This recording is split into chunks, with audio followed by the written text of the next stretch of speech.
Okay, so I'm gluing this outside strap with rubber cement, or you can use spray glue and just make sure you glue it solid all the way over.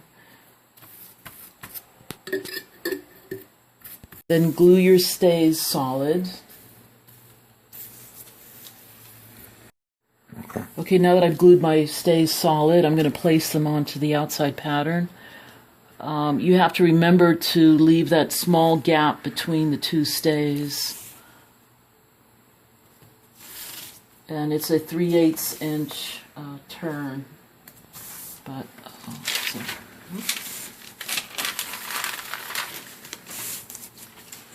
so there's that little gap that I'm leaving so that you allow a little space for that turn.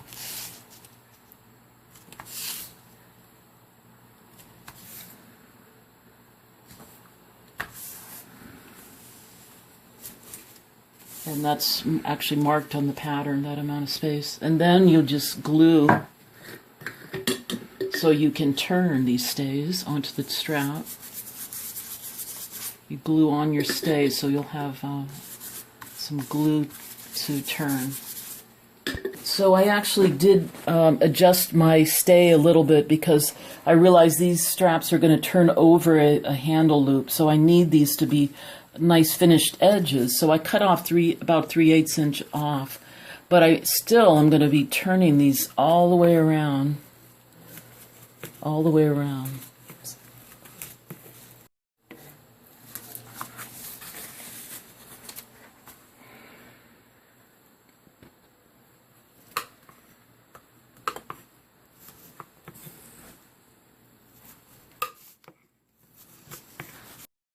So you can cut these little, after you've turned around the corner, take your scissors, put them flat on your strap and cut upwards. And that allows you to make that flat so you don't have so much bulk. Do it on all four. And now you'll be able to fold this over, and that's your strap that you'll sew. Okay, so the same way we did our strap, where we put the stay on the fabric, we glued it and then put the stay on there, we're doing the same thing with the applique. Glue this solid, glue your applique solid, put it down, and turn all the way around, and you get your applique like this. And so it's the same principle of this stay, is your strap, your handle.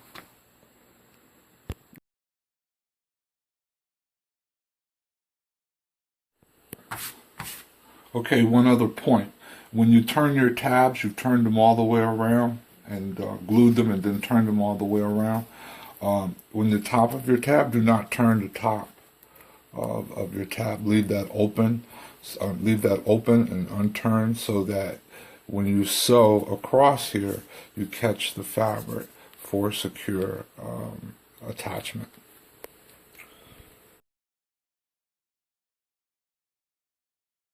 Linda showed you how to do your handles and how to turn your appliques, and here's our finished handles and appliques. We turned our applique around our stay material, and so they look nice and smooth around the edges, and that's what the stay material is supposed to give you, a nice smooth round edge, so it looks very professional. So we have our handles ready to go on. We need to really prepare our pattern, and one of the things you want to do is take notice of these notches, and they're the little lines here, here, and here, and also these little guide points marked this little X, these little X's here, and these are where your appliques are going to go. So what you would do, this is for the placement of your appliques. So you would make a little mark on your pattern. This will come up through your notches that we're going to make there, and that way you'll know that you have enough room for your flat, and you also they're going to be straight. And let me go ahead and show you. Just go ahead and you first get your pattern. Just go ahead and notch the pattern like this, and this will allow, these will be your guide points as to the placement of your straps. Okay, And it also tells you where your seams begin, your seam allowances. Okay, so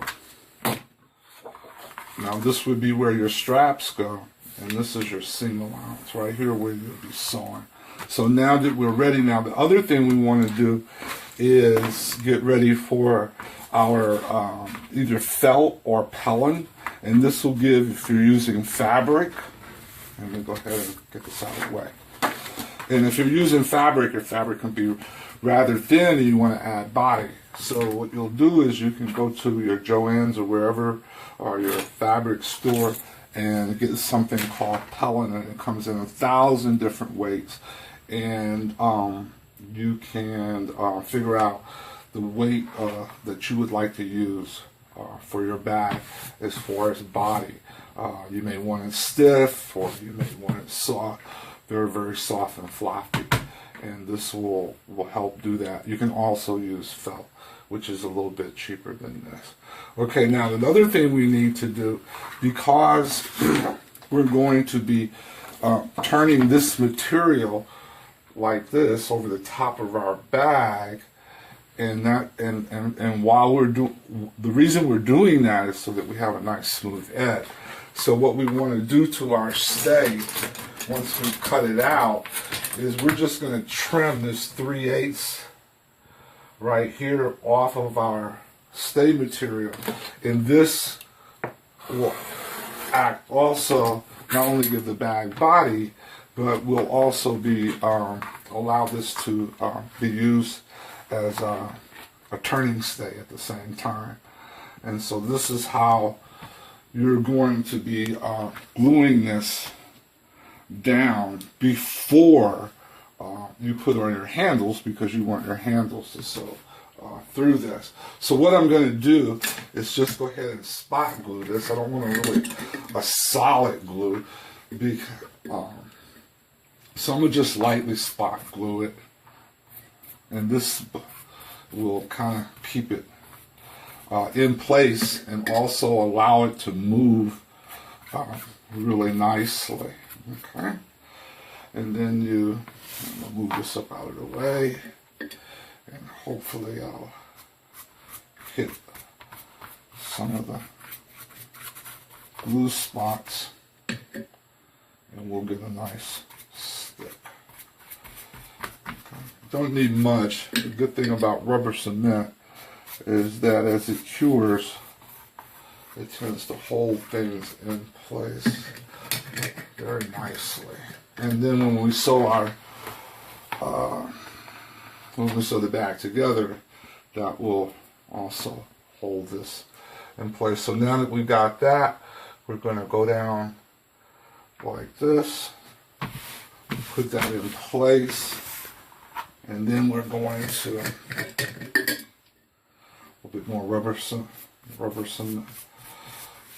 glue, put that like that. I don't know why I'm not using some newspaper, but I guess I haven't got good at gluing. Okay, and so just do it one more time. And okay, I'm going to let that dry for a second. Oops. Let that dry, and maybe you don't have a turning bone at home for turning, so I just use a butter knife out of the old kitchen, and hopefully this is a little tacky. So we're going to turn it over the top like this. Okay.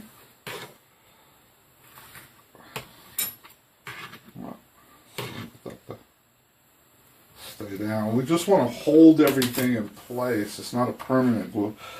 Just holding things in place while we work. And see, now, when we turn that over, we have a beautiful, nice, straight, professional looking top. Now the next thing we want to do is get our handles on here and place them, and I'll be right back and we'll show you how to do that.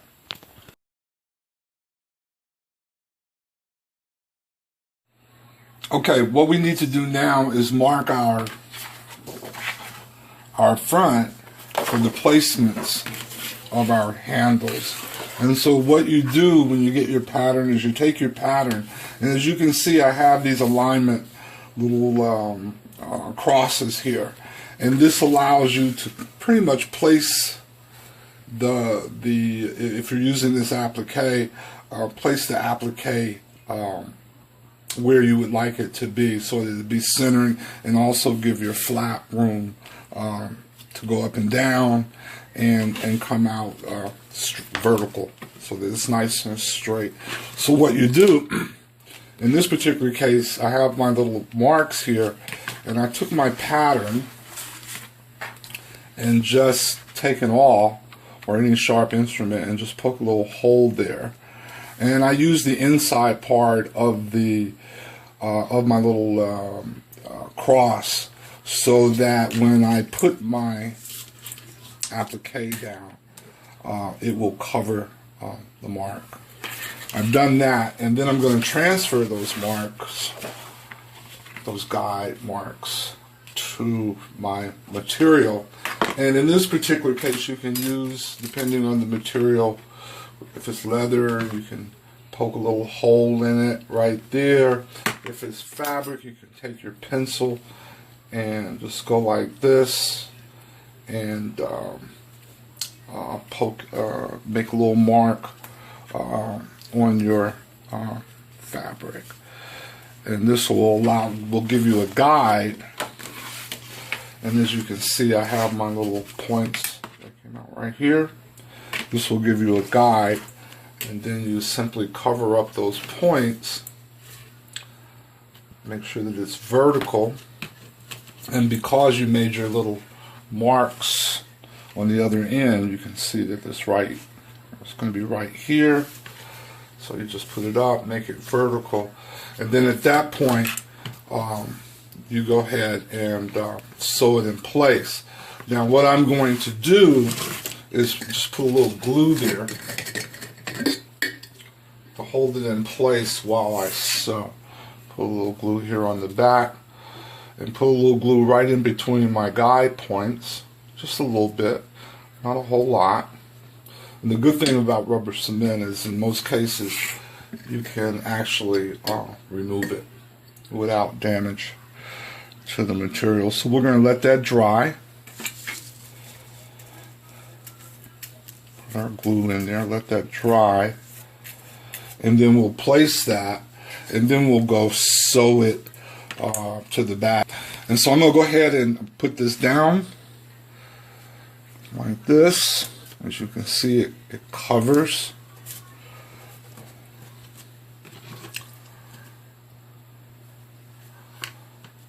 And now you can see how our bag is going to come together. So I'm just going to go ahead and stitch across this and around, and then we'll come back and finish putting our bag together.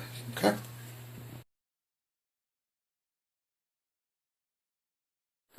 Okay, the next thing we want to do, now that we have our appliques on, we want to put the flap on the back.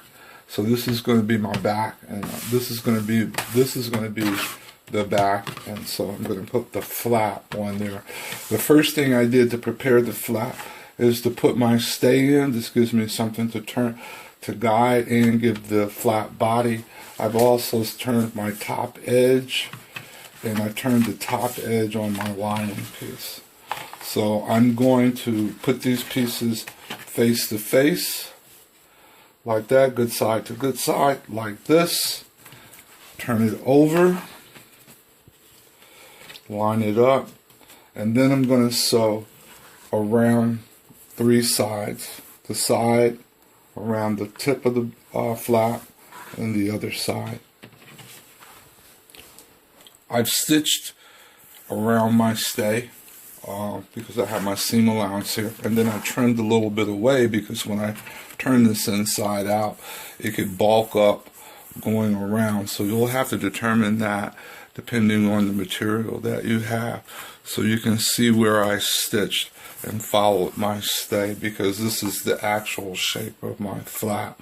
The next thing I'm going to do is take this and turn it inside out.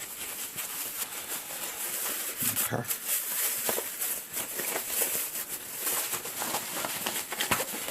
Then after I've turned it inside out, I'm going to make sure I get my seams all out.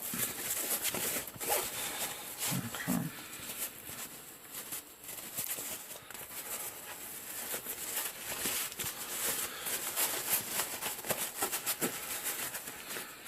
And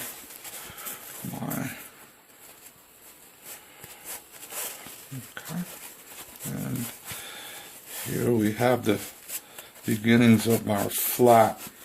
Now if you want to, you can go ahead and top stitch your flap going around, which I'm going to go ahead and do. And as soon as I do this, I'll show you how that looks. Okay.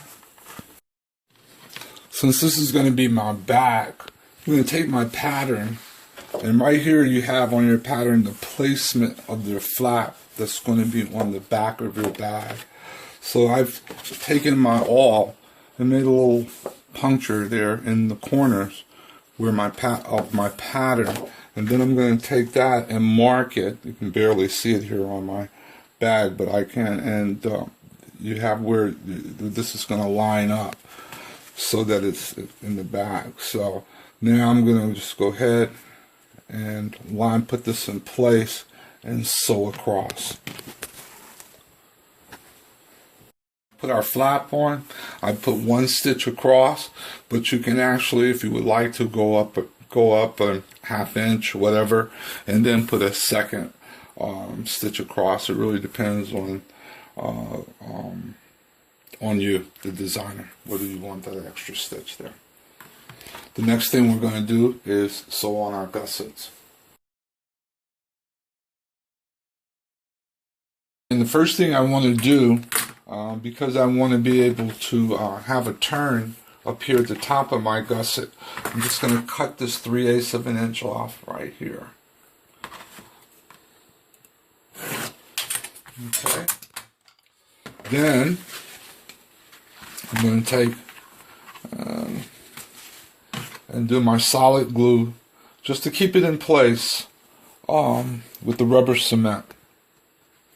Okay, and it's going to look like that. So I'm going to put a little glue here, a little glue here, a little glue here, and then I'm going to, then what you do is go ahead and sew the two pieces together. Once you have them glued down, you sew the two pieces together here. I'm going to do that next. Together. And what I like to do is flatten my seams. And how you flatten your seams, you take a little bit of glue. After you've sewn your gusset, you take the seams and glue them down and then top stitch them. I think this gives the bag a flatter, better look overall. But you don't have to do this. This is really up to you. Whatever you decide to do, but I like to flatten my seams. The next thing we're going to do is go ahead and attach our gusset to our front and back. And at that point, other than having our straps on, the bag will be completed. Before you attach your gusset, what you might want to do is go ahead and make sure that your gusset is fitting properly, so that if you have to make any kind of adjustments to it, you can at this point.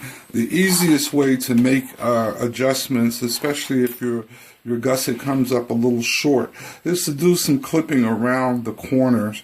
That relaxes the corner and gives the material a little bit more space. How much clipping you have to do is really based on the type of stay you're using in here. Is it medium, lightweight, or heavy, and also the material you're using and how it goes around the curve. So there's a couple of factors in there that you need to consider. So the best way to do is just go ahead and fit your gusset before you start to sew, and then sew your 3/8 seam allowance go all the way around, and do the same with the other side.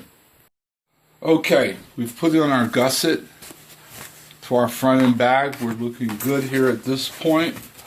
The next thing we want to do is put our magnetic snap in. What you want to do before you make it, you want to make your final adjustment for your magnetic snap to account for the width of your gusset here. You don't want to squeeze the bag like this. You want it to fold over naturally. Once you've got your magnetic snap placed, you want to go ahead and use some chipboard, a little piece, a little square, run the prongs through there, put them down, and then put a little bit of masking tape over the top of that. This will keep your magnetic snap from ripping your material as you put weight into the bag. So there we are. Make sure that your magnetic snap is centered, and you'll have and there's your bag. Now the next thing we want to do is go ahead and put in our lining, and then I'm going to take presume that you may or may not have, but I'm going to presume that you don't have an industrial machine. So what we're going to do is take our strap, and we're just going to stud those on. All right, so we'll put them through here, because this is fairly thick, and your home machine may not be able to sew through it. So just go ahead and grab a studs and right through there, and at that point your bag will complete. The straps will be the last thing we put on.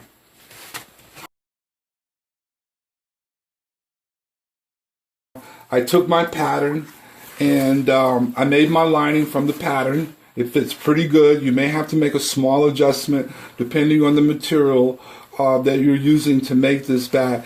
I also have an inside pocket here, as you can see, and you can learn how to put this pocket in from some of the other videos that I have on YouTube.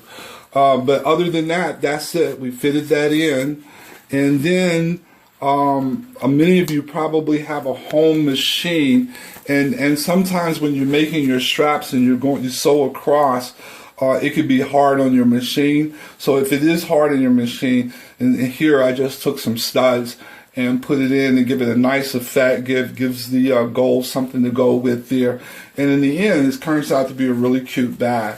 So have fun with the pattern. You can always hit me up on YouTube if you have a question or two. I'll be more than happy to answer it. And hopefully this video will make it easier for you to put this really great pattern together. This is, you change the material, and every time you change the material, you have a different bag. So have fun, and thank you for buying the pattern. And remember, HowToMakeADesignerhandbag.com.